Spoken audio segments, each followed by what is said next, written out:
mendapatkan hasil keputusan hipotesisnya. Namun untuk hari ini kita fokus ke yang dua ini yang korelasi sama regresi. Nah, sebelum itu kita balik lagi ke uji hipotesis asosiatif. Jadi ketika kita ingin mengetahui apakah suatu variabel berhubungan atau berpengaruh terhadap variabel lainnya, misalnya X mempengaruhi Y. Nah, maka kita akan melakukan uji hipotesis asosiatif.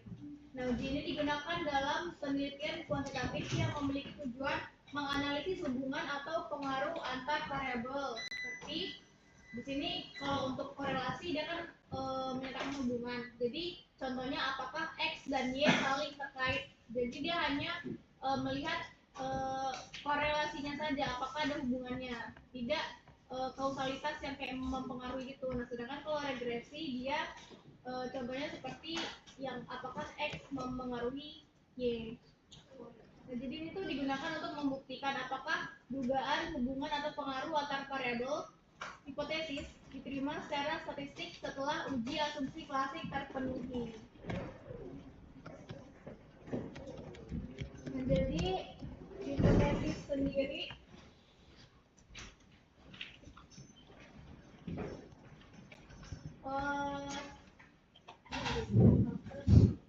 jadi kan di sini kalian bisa lihat kalau misalnya hipotesis itu adalah dugaan sementara yang akan diuji kebenarannya dengan data. Nah, dugaan di sini sendiri tuh kita nggak asal menduga, oh ini kayaknya mempengaruhi ini deh, nggak kayak gitu caranya. Jadi kita harus kayak lihat penelitian sebelumnya, artikel-artikel sebelumnya, lalu kita kayak memastikan apakah memang dugaannya benar, lalu kita uji secara statistik.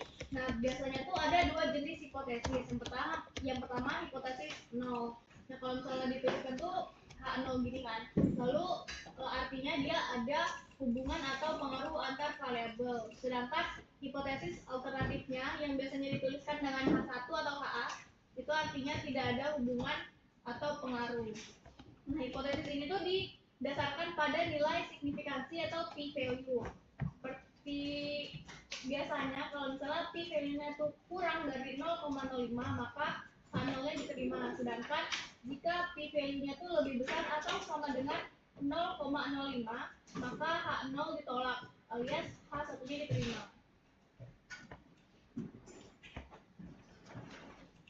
Lalu di sini kita lihat lagi tabelnya sebenarnya udah dibahas yang kemarin ya. Kalau misalnya kita mau uji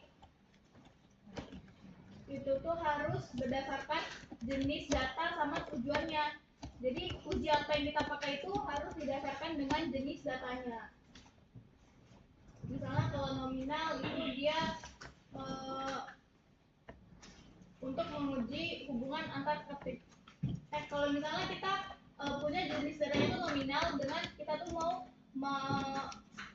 mencari tahu hubungan antar kategori, maka uji yang digunakan misalnya chi-square seperti itu dan terusnya.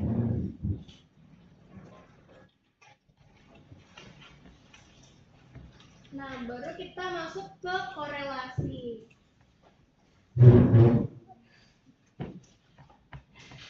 Di sini ada yang bisa menjelaskan nggak menurut kalian korelasi itu apa?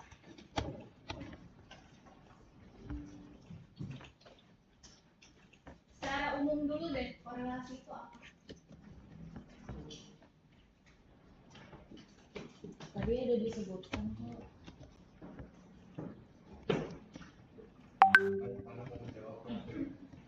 Gimana?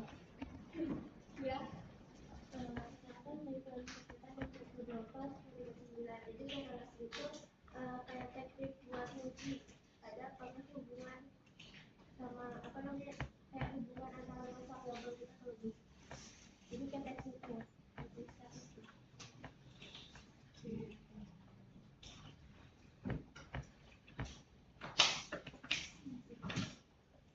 Jadi benar apa yang dibilang dari sana, kalau misalnya korelasi itu merupakan teknik statistik yang digunakan untuk menguji ada atau tidaknya hubungan serta bagaimana sih arah dari hubungan kedua variabel atau lebih tersebut.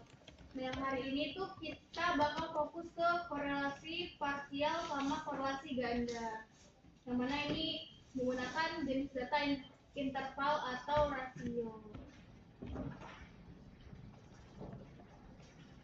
Nah, koefisien korelasi sendiri adalah mengukur kekuatan hubungan yang linear. Nah, dalam korelasi tidak dikenal istilah variabel bebas dan variabel tergantung. Ini tuh maksudnya dalam korelasi dia tuh kan nggak mengukur kausalitas kayak mempengaruhi atau menyebabkan gitu kan. Jadi dia nggak ada variabel independen sama dependen. Jadi kayak cuma variabel pertama sama variabel kedua. Misalnya kita pakai simbol X sama simbol Y, itu artinya bukan X adalah independen dan Y adalah dependen, tapi X itu bisa jadi digunakan untuk variabel pertama, sedangkan Y-nya itu untuk variabel kedua. Nah, contoh dari koefisien korelasi sendiri misalnya hubungan antar variabel remunerasi dengan kepuasan kerja. Nah, maka variabel remunerasi merupakan variabel X alias variabel pertama, sedangkan kepuasan kerja merupakan variabel Y alias variabel keduanya. Nah, untuk mengetahui hubungan antara dua variabel, maka cukup melihat nilai dari koefisien korelasi. Koefisien korelasi atau yang disimbolkan dengan ini merupakan indeks atau bilangan yang digunakan untuk mengukur keeratan hubungan antar variabel. Untuk rumusnya sendiri seperti ini. Jadi di sini ada n sum variabel 1 variabel 2 dikurangi dengan sum dari variabel 1, sum variabel 2 dan seterusnya. Ini kita bisa lihat di sini kalau misalnya n itu jumlah data, lalu kalau tadi kan kita nyebutnya x sama y kan. Tapi supaya kita nggak bingung di sini kita tulis rumusnya jadi variabel 1 sama variabel 2. Seperti itu. Lalu untuk kita mengambil keputusannya sendiri, jadi kalau misalnya koefisien korelasi itu nilainya berada antara negatif 1 dengan positif 1. Nah, besaran koefisien korelasi dari minus 1 sampai 1 tadi adalah korelasi yang sempurna. Sedangkan kalau koefisien korelasinya itu 0 atau mendekati 0, maka dianggap tidak berhubungan antar dua variabel yang diuji. Nah, untuk pedomannya sendiri seperti ada yang di tabel ini. Kalau misalnya 0,00 atau 0 sampai ke 0,1 itu tingkat hubungannya sangat rendah. 0,2 sampai 0,399 itu rendah dan seterusnya sampai ke 1 itu. Nah, kalau misalnya dia kan 0 itu berarti kan sudah ada hubungan. Kalau misalnya dia ke kiri atau yang negatif 1, maka dia tuh semakin ke negatif 1 maka semakin kuat hubungannya, tapi dia hubungannya negatif. Nah, sedangkan kalau misalnya dia ke arah kanan ke 1, maka dia hubungannya semakin kuat dan dia itu hubungannya positif. Gitu.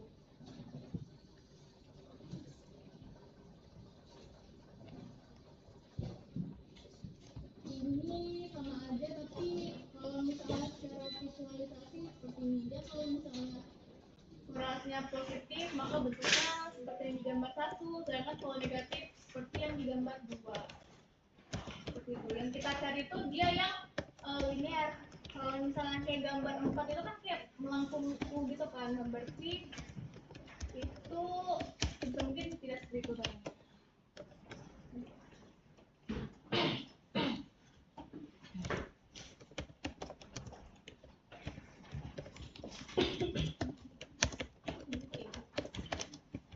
Nah, untuk koefisien korelasi sendiri itu kan bisa selain yang rumus tadi, bisa juga kita uji menggunakan SPSS. Nah, untuk pengambilan keputusannya bisa digunakan dengan dua cara. Yang pertama itu membandingkan nilai koefisien korelasi dengan nilai R-table. Nah, kalau misalnya koefisien korelasi itu lebih dari R-table, maka ada korelasi yang signifikan.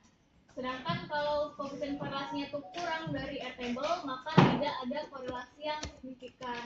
Nah, selain kita melihat atau membandingkan nilai koefisien korelasi dengan nilai R-table, kita juga lihat nilai signifikansinya. Kalau misalnya nilai signifikansi itu kurang dari 0,05 maka ada korelasi yang signifikan.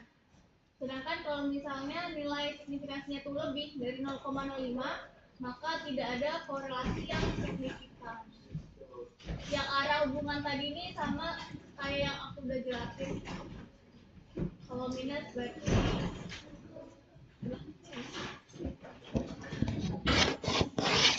yang hari ini kita akan bahas itu korelasinya sendiri ada 3, yaitu korelasi sederhana, korelasi parsial, dan juga korelasi ganda.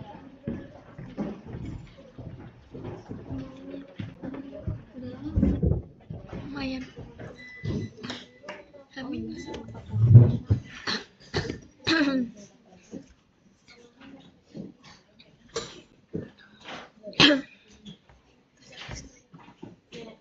Jadi kalau untuk korelasi sederhana sendiri seperti yang digambarkan, yaitu teknik statistik yang digunakan untuk mengukur arah hubungan linear antara dua variabel. Jadi langsung x ke y atau variabel 1 ke variabel 2, hubungannya bagaimana?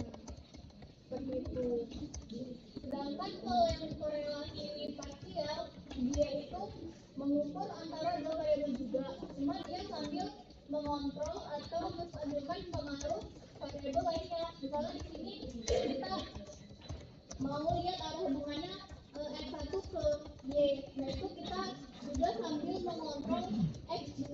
Nah untuk lebih lengkapnya lagi nanti kita jelasinnya pas prakteknya aja ya, supaya lebih tergambarkan. Lalu kalau untuk korelasi ganda sendiri, dia itu mengukur kekuatan hubungan antara dua atau lebih variabel x. Baru di sini ada x1 sama x2, itu kita lakukan secara hubungan terhadap satu variabel, itu kalau di sini variabel y, seperti itu.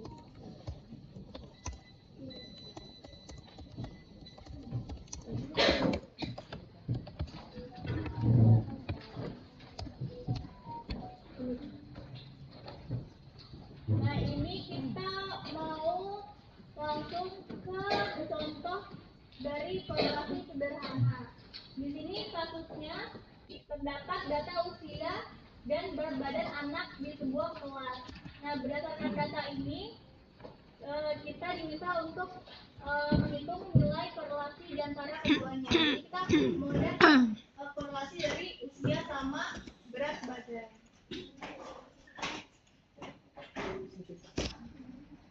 Teman-teman udah pada bawa alat tulis semua sama kertas? Selain itu untuk datanya juga bisa dilihat di spreadsheet yang dikirim sama Kak tadi.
sum atau jumlah dari variabel 1 dan variabel 2. Nah, itu daripada kalian hitungnya manual, itu kalian bisa copy aja datanya ke Excel atau kalian download spreadsheet-nya dan buka Excel.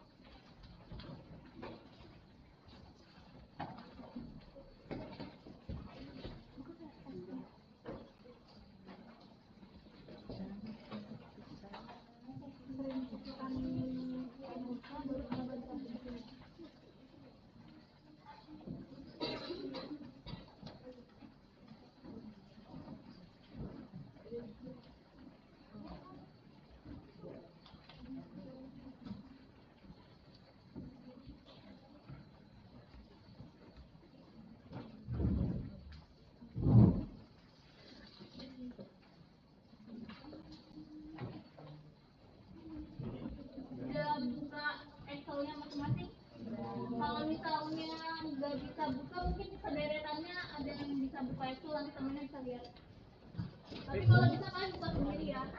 Di download aja ya, takutnya nanti ada yang ngebacanya koma, ada yang baca titik kalau copy dari Iya. sama di Excel.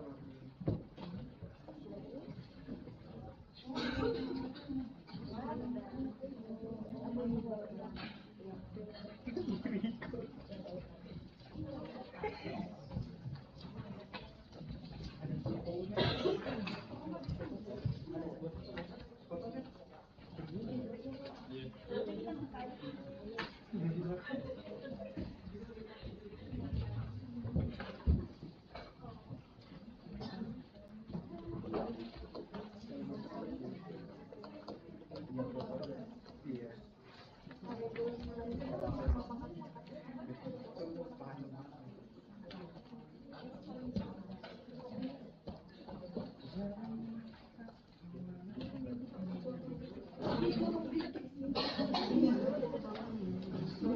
Kamu dong sekolah panggil aku tuh setelah itu video nggak tahu.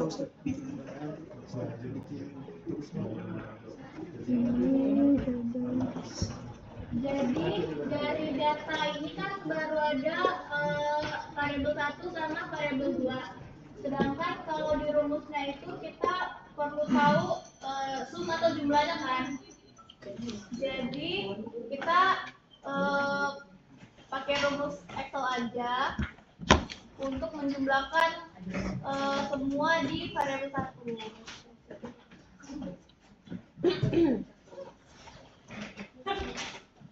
Nah, di sini didapatkan kalau untuk variabel satunya itu jumlahnya 170. Dan untuk variabel 2 itu didapatkan 717. Untuk rumus sum bisa kan teman-teman? Sama dengan tukar guru.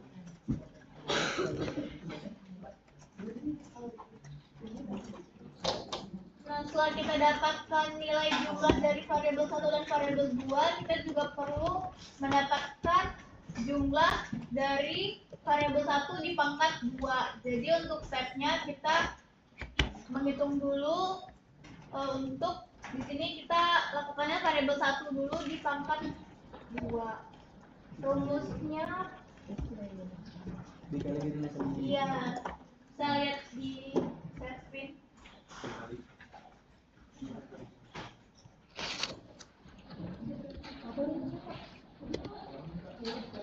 Dia sama dengan yang apa variabel baris pertama ini yang usia yang data pertama dikali sama dirinya sendiri, karena kan kita mau nyari pangkat 2 nih ya.